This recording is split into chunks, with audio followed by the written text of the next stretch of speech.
জলে কাপড়ও কাচতে হয়, আর ওই কাপড় কাচার জলেই ঘরদোর মুছে নিই।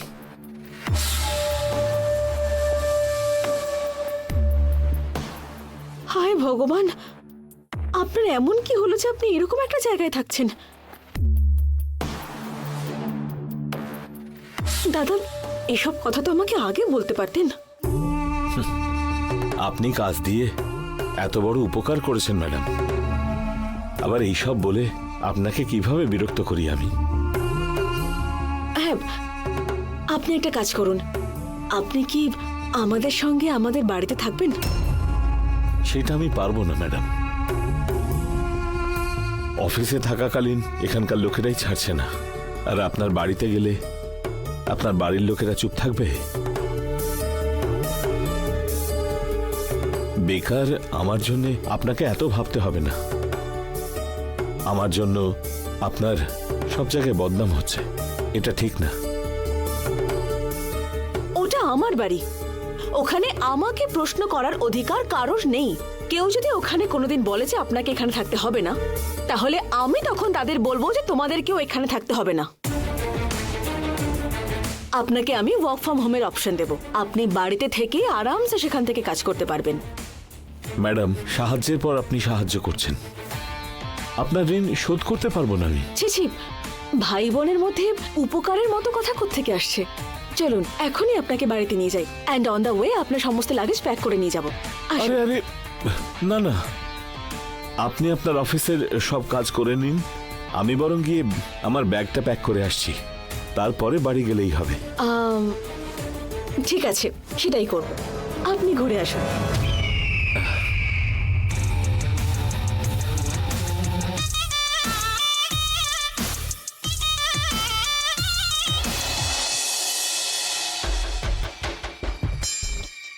আদি,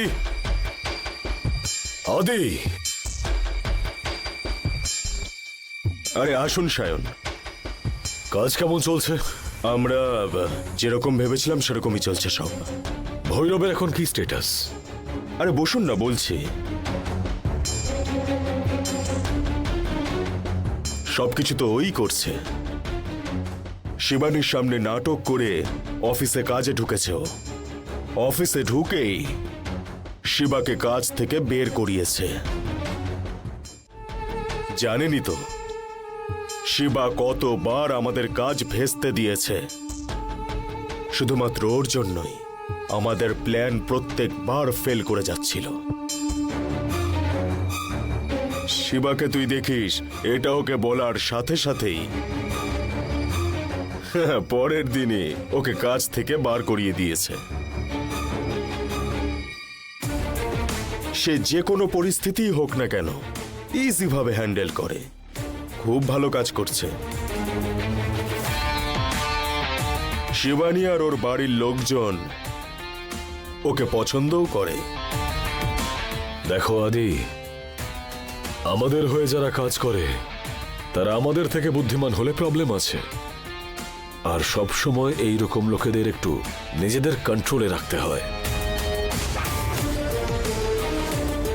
আর তোমার কথা শুনে মনে হচ্ছে তুমি সহজে কাউকে কন্ট্রোল করতে পারবে না। কাউকে বেশি মাথায় বসাতে নেই আদি। ও শিবানীর যত বেশি ক্লোজ হবে আমাদের প্রবলেম ততই বাড়বে। দেখুন সায়ন, আপনার খেলার পদ্ধতি একরকম আর আমার খেলার পদ্ধতি অন্যরকম। আপনি মাথা গরম করে রেগে গিয়ে যুদ্ধ জেতার চেষ্টা করছেন, সেই জন্য আপনি এর আগেও অনেকবার হেরে গেছেন। কিন্তু আমি সেন্টিমেন্ট দিয়ে গেম খেলি। আপনি আমার গেমে ইন্টারফেয়ার করবেন না, আমার কিন্তু এটা ভালো লাগে না। এই বিষয়টা শুধু তোমাদের দুজনের বিষয় নয়, এতে আমার টাকাও ইনভলভ হয়ে আছে, মনে আছে নিশ্চয়ই। আমার উপরে যদি আপনার বিশ্বাস না হয় তাহলে আপনার দেওয়া টাকা ফেরত নিয়ে নিন, কিন্তু আমি আমার মতন খেলতেই থাকবো। আপনার সব কথা আমি শুনতে পারবো না। তোমার কথা শুনে মনে হচ্ছে আমরা একসাথে কাজ করতে পারবো না আদি। কি সমস্যা হয়েছে?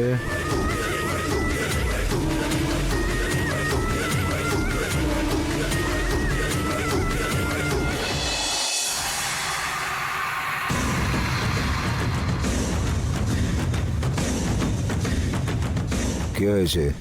তোরা দুজনে মিলে এত জোরে জোরে কথা বলছিস কেন? কি সমস্যা তোদের?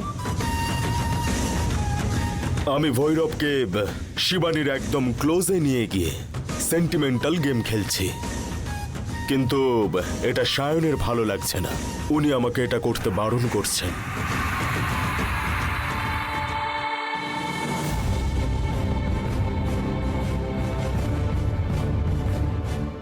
শোন সায়ন, এখন আদির সময় খুব ভালো যাচ্ছে। ওর নেওয়া যে কোনো সিদ্ধান্তই এখন সঠিক হবেই। আমি করে থাকা পুজো আর গ্রহগুলোর দয়া ওর ওপরে ভালো আছে। খেলা তো তোদের দুজনের মধ্যে কাউকে খেলতেই হবে। দুজন খেললে কখনোই জিততে পারবি না।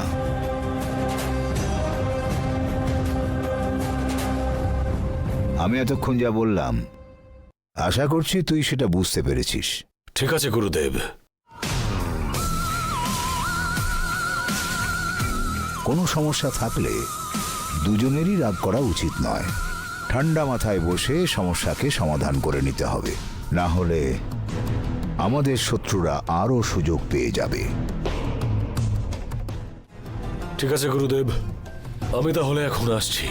কোনো অসুবিধে হলে আমাকে বলিস তোরা। ঠিক আছে, আসছি আমি। আদি আসছি তাহলে।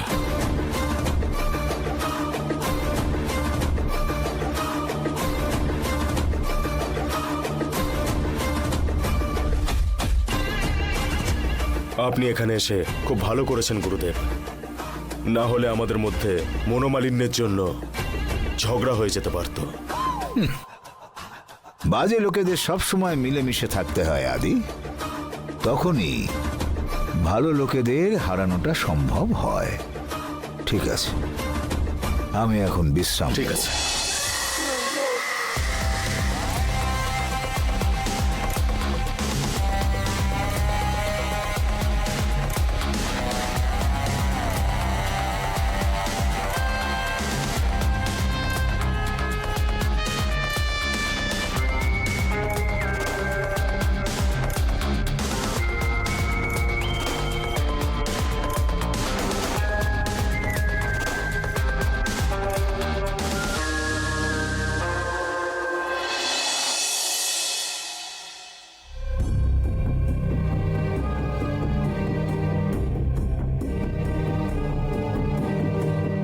মা ইদানিং এরম অদ্ভুত বিহেভ করছে কেন? আমি দিদিকে জিজ্ঞাসা করলে নিশ্চয়ই বুঝতে পারবো। হ্যাঁ,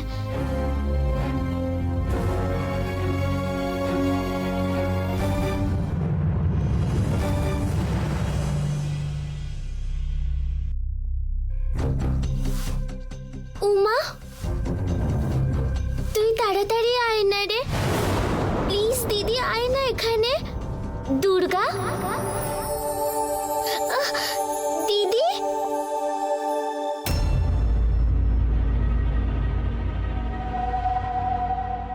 কি হয়েছে রে দুর্গা? হঠাৎ আমাকে ডাকলি? মা ইদানিং কিরম অদ্ভুত বিহেভ করছে জানিস? আমি ভালো কথা বললেও মা ভুলই বুঝছে আমাকে। মা সব সময় বকছে। মাকে এইভাবে আমি এর আগে কোনোদিন দেখিনি। তাছাড়া আমার মামার মতো দেখতে একজনের সাথে দেখা হওয়ার পর মা তাকে অফিসে কোনো একটা বড় পোস্টে চাকরি দিচ্ছে। আমি মামার ফটোর সামনে দাঁড়িয়ে কাগজে লিখে জিজ্ঞাসা করলাম যে ওনাকে কাজ দেওয়া উচিত হবে কি হবে না। উচিত না উত্তর এলো। তারপরে আবার উনি ভালো লোক না খারাপ লোক জিজ্ঞাসা করলাম। বাজে লোক বলে উত্তর এলো। ওনার জন্য আমার মায়ের কষ্ট হবে বললো আমাকে। কিন্তু এটা যখন মাকে বলতে গেলাম আমার কথাই শুনছে না। উনি এখন অফিসেই আছেন। অফিসে যদি এখন কোনো সমস্যা হয় উনি কাল থেকে আর অফিসে থাকবেন না। সত্যি? এটাই তো আমি এতক্ষণ ধরে করার চেষ্টা করছিলাম। তুই এত খুশি হোস না রে দুর্গা। উনি কাল থেকে আর অফিসে থাকবেন না, বরং এই বাড়িতেই থাকবে।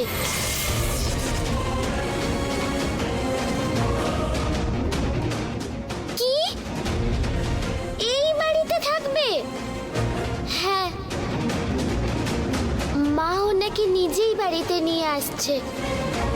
তুই কি বলছিস রে দিদি? উনি একজন খুব খারাপ লোক। আমি ভেবেছিলাম যে কোনো ভাবে দূরে পাঠিয়ে দেব, আর এখন মা নিজেই ওনাকে বাড়ি নিয়ে আসছে। মায়ের ক্ষতি করতে পারে জানা সত্ত্বেও। আমাদের তো মাকে বোঝানো উচিত দিদি। মা এখন কারোর কথা শোনার মতো পরিস্থিতিতে নেই। আমার থেকেও একটা বড় শক্তি মাকে নিজের বশে নিয়ে নিয়েছে। সব কিছুরই একটা শেষ আছে, বুঝলি? সময় আসলে ঠিক কোনো একটা উপায় খুঁজে পাওয়া যাবে, কিন্তু সেটার জন্য আমাদের ঠাকুরের আশীর্বাদ লাগবে। এখন তো ঠাকুরও মায়ের পক্ষে নেই রে দিদি। মা আজকাল ঠাকুরকে বিশ্বাস করে না, খুব অপমান করে। বাড়িতে সন্ধে দেয় না, পুজো করে না। কত প্রবলেম আছে তুই জানিস। আমাদের যেভাবেই হোক ওই লোকটাকেই বাড়ি থেকে তাড়াতেই হবে। এটা কিন্তু সম্ভব নয়, আমরা যতই চেষ্টা করি। তুই যত দূরেই পাঠানোর চেষ্টা করিস না কেন, ততই ওই লোকটা মায়ের ক্লোজ হয়ে যাবে। কিন্তু এটার কতদিন চলবে রে উমা? প্রত্যেকবার ওরা জিততে পারবে না, এক না একদিন ওরা ধরা পড়বেই। তুই চেষ্টা করতে থাক, আমি জানি তুই জিততেও পারিস। কিছু না করে চুপচাপ বসে থাকার চেয়ে ভালো তুই চেষ্টাই করে যা। তুই দেখে নিস, একদিন তুই ঠিক সাকসেসফুল হবি। দেখি, যে করেই হোক ওনাকে তাড়াতেই হবে এখান থেকে। ঠিক আছে দুর্গা, এবার আমি আসছি। আমার হারিয়ে ফেলা শক্তিকে পাওয়ার চেষ্টায় আছি আমি। আমি এখন যাই।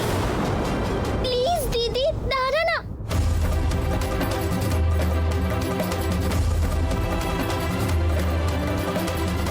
আই রে দুষ্ট, আমাদের বাড়িতে থাকবি? তোর জন্যই তো অপেক্ষা করছি। আয়, আমিও দেখে নেব তোকে।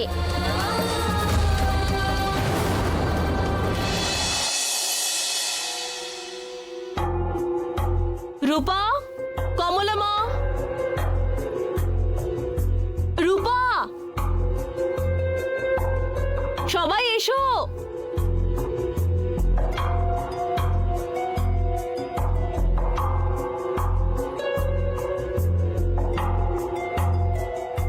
কমলা মা, আমি কাকে এনেছি দেখো। দাদা, দাদা,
ইনি আমার দাদা, নাম ভৈরব। আজকে থেকে উনি আমাদের সঙ্গেই থাকবেন।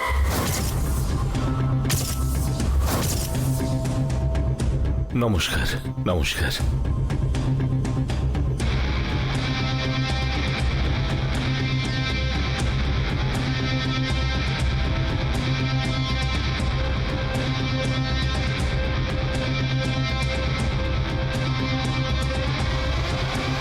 আজ থেকে এই বাড়ির সমস্ত দায়িত্ব ওনার।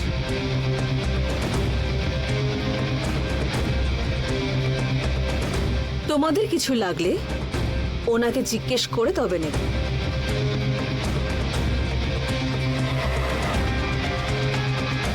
একটা ছোট্ট আলপিনও যদি কিনতে হয় তাহলেও ওনাকে জিজ্ঞেস করে কিনবে।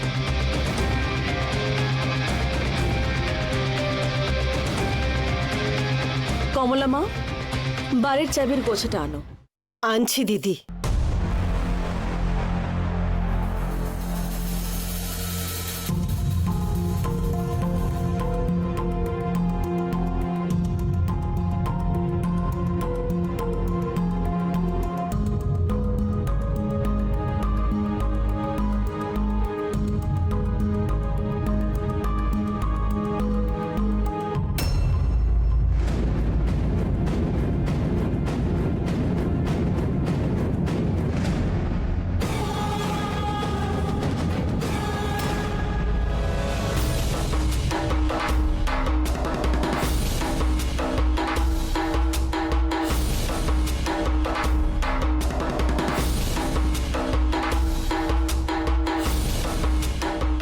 দাদা, নিন ধরুন।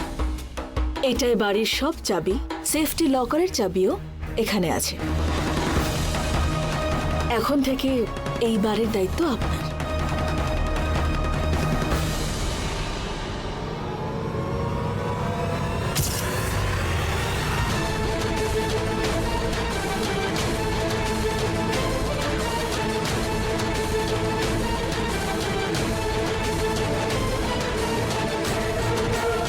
এই বাড়িতে কারা কারা কি কি করবে আর কি কি করবে না সেই সিদ্ধান্ত আপনাকে নিতে হবে।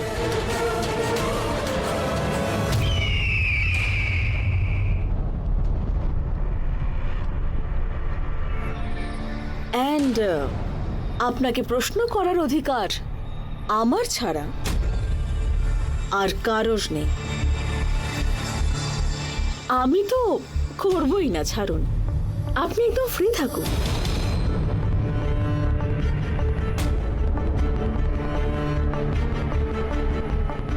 এখানে যদি কেউ আপনাকে বিরক্ত করে আমাকে বলবেন, আমি তাকে সেই মুহূর্তে এই বাড়ি থেকে বের করে দেব।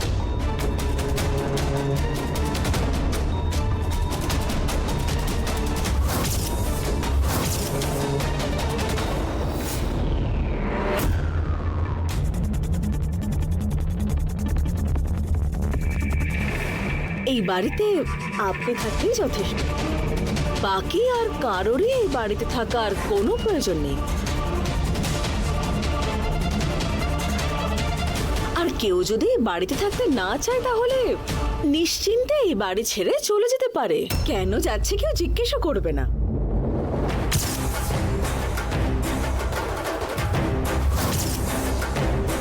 কি হলো কমলা মা, তোমার কাছ থেকে চাবি নিলাম বলে রাগ করলে তুমি? আমি কেন রাগ করব দিদি? চাবি যার কাছে থাকবে থাকুক, আমাদের যা করার তা আমরা করে যাব। রূপা, আমার দাদার রুম রেডি করো। দাদাকে ওই রুমে থাকারই ব্যবস্থা করে দাও। কি বললে? কেন, এই বাড়িতে তো আরো অন্য রুমও রয়েছে। দাদার রুমে কেনই বা থাকবে? তার কারণ উনি হলেন আমার দাদা, আর তাই আমার দাদার রুমেই থাকবেন। না, তোমাকে তোমার রুম ছেড়ে দিতে বললে তখন তুমি প্রশ্ন করলে তার মানে হয়, কিন্তু আমার দাদাকে আমি আমার দাদার রুমে দিচ্ছি।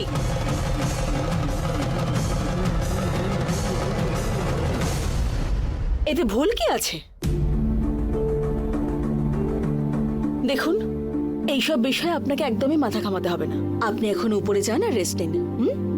রূপা, ওনার লাগেজগুলো উপরে নিয়ে যাও। ঠিক আছে দিদি।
তোমার নাম কি গো?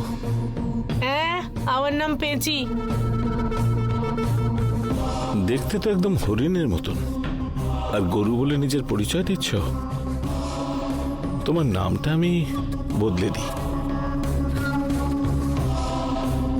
আমি বরং তোমার একটা নাম রাখি, রূপা। কেমন লাগলো নামটা? ছোটদি রূপা বলে ডেকে তখন আমাকে বলল ঘরটা পরিষ্কার করে দিয়ে আসতে, সেটা শুনেই আমাকে রূপা বলে ডাকছেন? এসব আমাকে বোঝাবেন না।